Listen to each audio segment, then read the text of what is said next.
예수님께서 제자들을 부르시고 이제 가버나움에서 회당 사역을 시작하십니다.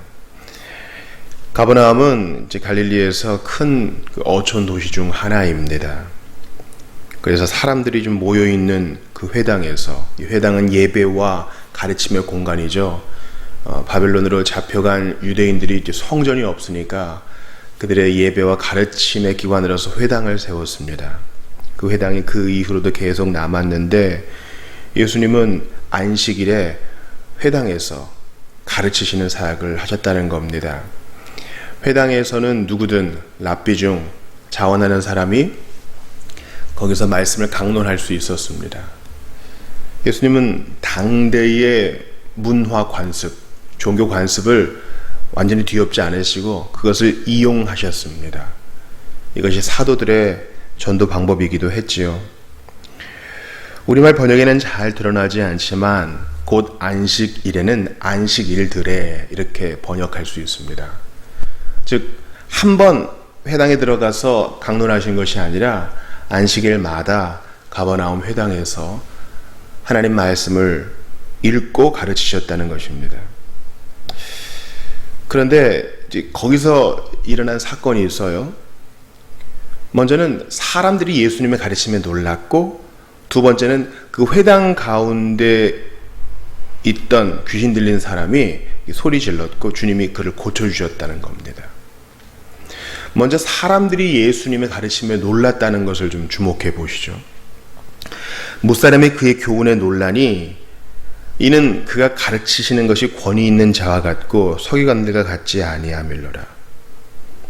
먼저 사람들이 예수님의 그 교훈에 놀랐습니다. 예수님의 어떤 언변이나 예수님의 어떠한 수사학, 몸짓 이런 거에 놀란 게 아니라 그 교훈, 그 말씀 자체에, 그 내용에 놀랐다는 것입니다. 그런데 그가 가르치시는 것이 권위 있는 자와 같고 서기관들과 같지 아니함일러라. 즉 무엇을 좀 많이 인용하고 그 가르치는 동기가 좀 있어 보이고자 함이며 하나님께 영광 돌리는 것이 아니었던 서기관들의 가르침과는 다른 무언가가 있다는 것을 사람들은 직감했다는 것입니다. 권위 있는 자와 같고 그 예수님의 소박한 그 말투와 그 강론에서 사람들은 그 권위, 무게를 느꼈다는 것이에요. 여러분들 중에는 신앙생활을 오래 하신 분도 있을 것입니다. 하나님 말씀을 많이 들어보셨을 거예요. 그때 이건 내가 아는 얘기다 하고 지나치는 경우가 있지는 않습니까? 또 이건 내가 좀 익숙한 얘기니까 좀 새로운 거 들으면 좋겠다. 좀 새로운 학자들의 의견도 듣고 싶고 새로운 해석도 좀 참신하게 접하고 싶다. 그런 마음 가지시는 분도 있을지 몰라요.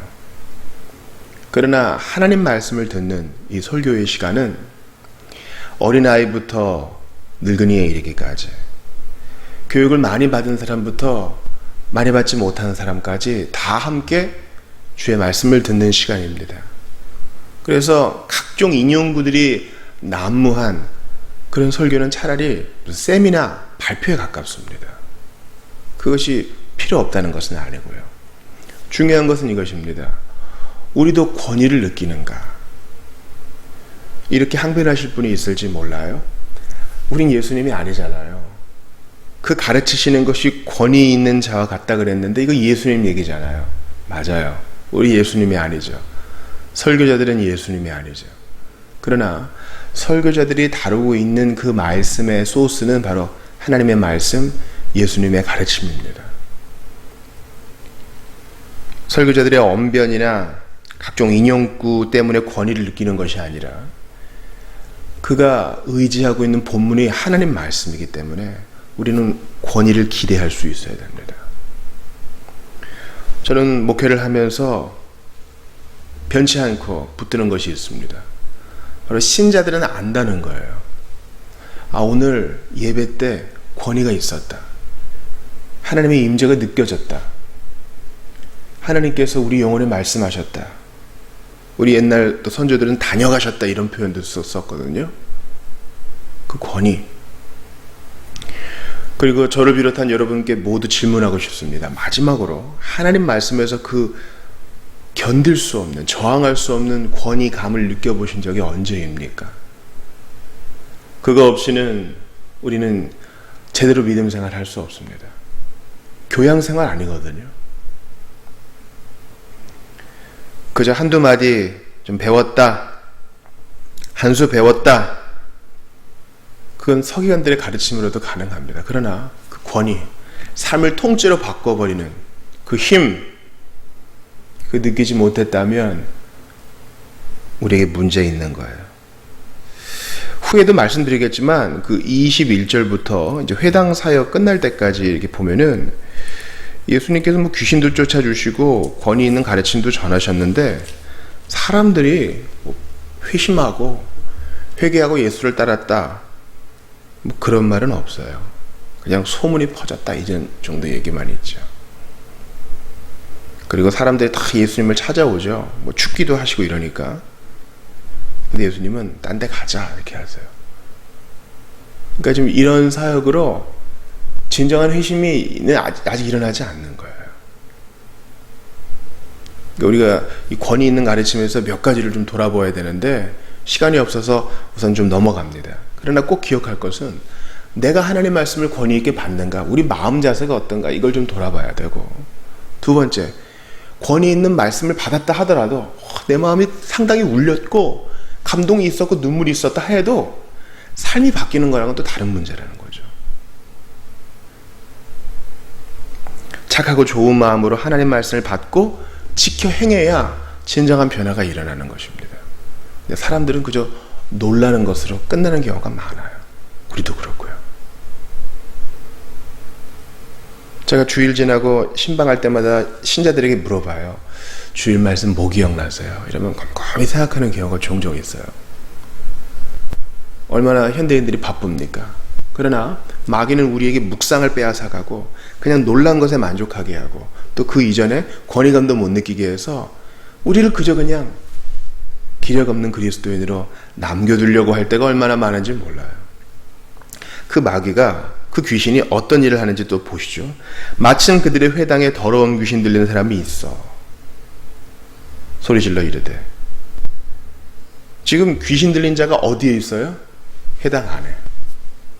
하나님 말씀을 듣고 주님을 예배하는 그 공간에 귀신 들린 자도 있어요. 그러니까 이제 지상의 교회, 이 회당을 통해 지상의 교회의 모습을 볼 수 있는 거죠. 알곡과 가라지가 섞여 있으며 온전하게 참신자를 분별하기가 조금 쉽지 않은 지상의 교회입니다. 전투하는 교회는 늘 이럴 수밖에 없어요. 그래서 우리 신약성경을 보면은 사도들은 우리 안에 있는 거짓 선지자, 우리 안에 있는 가라지를 조심할 것을 권면하고 있습니다. 그러므로 우리도 교회 안에서 너무 완벽한 것을 기대하면 안 돼요. 아, 예수님 때에도 회당에 더러운 귀신 들린 사람이 있어서 예수님 말씀도 듣고 거기서 소란도 일으켰구나. 우리 안에 그런 일이 있을 때 더욱 마음을 강하게 하여 그 일을 정리할 수 있어야 됩니다. 나사렛 예수여, 우리가 당신과 무슨 상관이 있나이까? 우리를 멸하러 왔나이까? 나는 당신이 누구인 줄 아노니 하나님의 거룩한 자니이다. 마귀가 이 사람의 입을 통하여 이렇게 얘기합니다. 그때 예수님은 그를 꾸짖으시고 이르시되 잠잠히 있어라. 그리고 그 사람에게서 나와라 하니까 더러운 귀신이 경련을 일으키고 큰 소리를 지르며 나갑니다.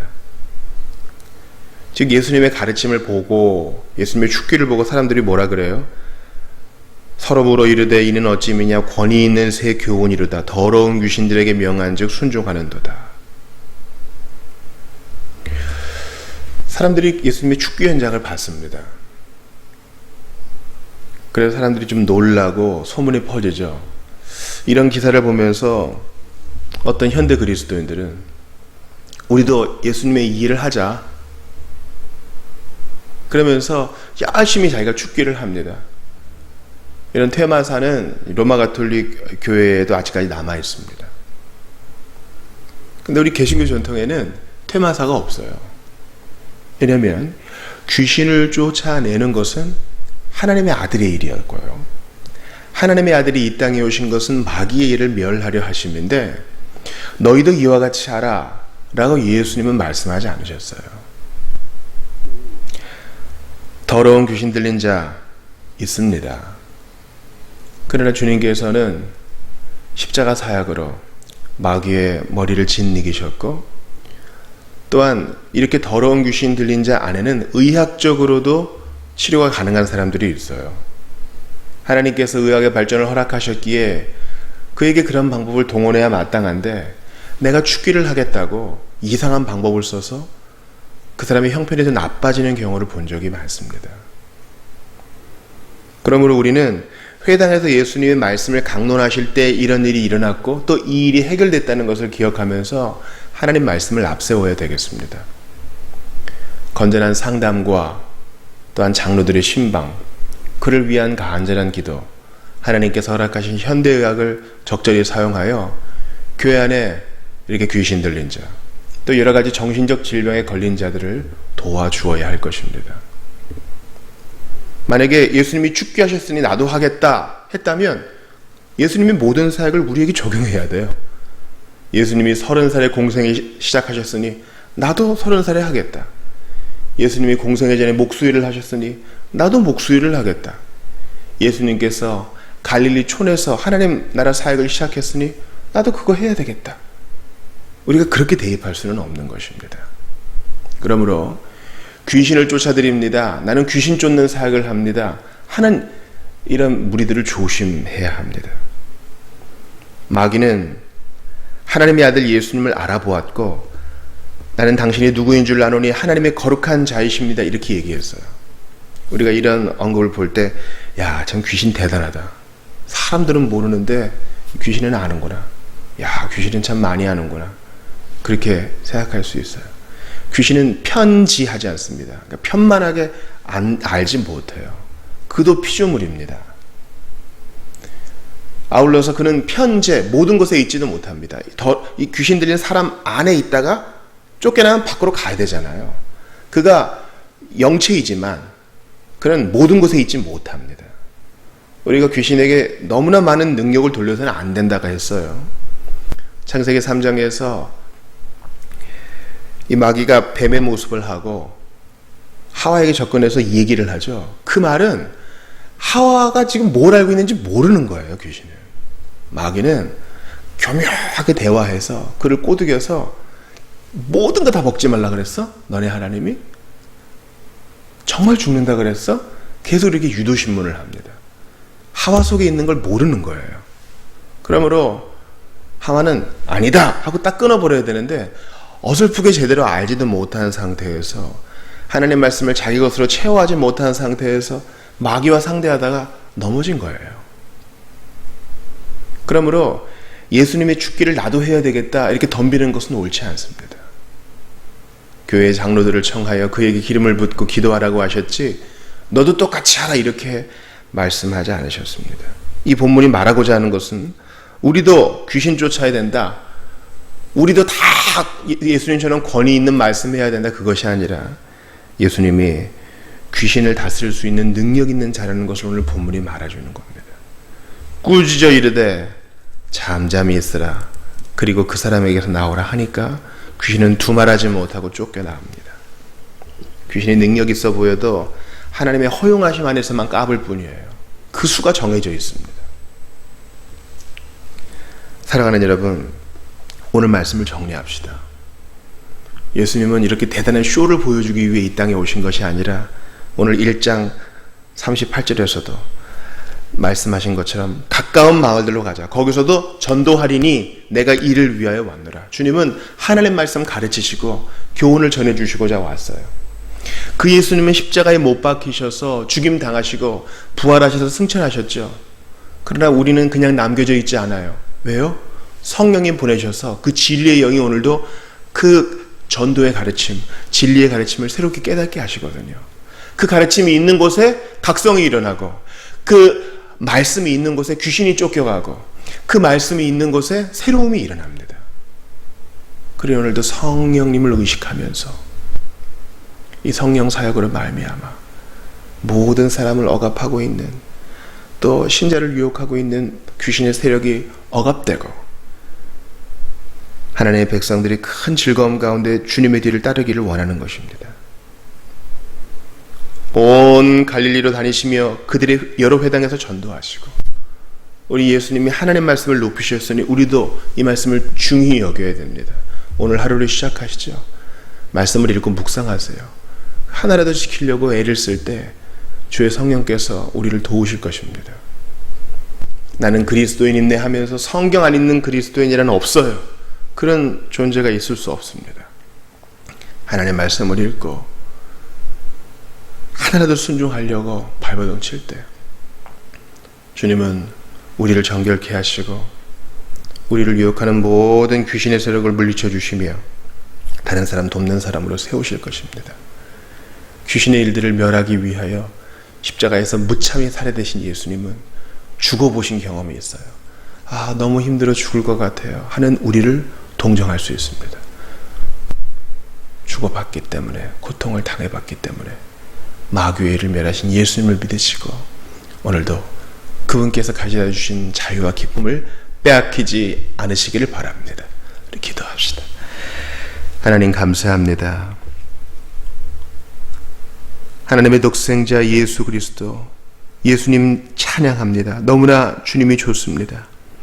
권위 있는 새로운 가르침을 우리에게 주시고 믿게 하시고 받아들이게 하시니 감사합니다. 이제 묵상하고 실천케 하시옵소서. 마귀의 일을 멸하신 예수님, 모든 피조물이 주님 앞에 경배합니다. 예수님은 하나님이심을 고백하며 오늘도 주님의 뒤를 바짝 따라가기를 원하오니 무지하고 연약한 저희를 도와주시옵소서. 진리의 영 되신 성령님, 오늘도 이 교훈으로 우리를 인도하시고 깨닫게 하시며 깨달은 대로 순종케 하시옵소서. 귀신의 농락과 방해 속에서 힘들어하는 이들을 자유케 하시고 성령께서 그들을 사로잡아 속히 주님 앞에 무릎 꿇을 수 있도록 역사하여 주시옵소서. 이 아침에 기도할 때에 주께서 친히 우리의 기도를 인도하여 주옵소서. 주 예수님 이름으로 기도하옵나이다. 아멘.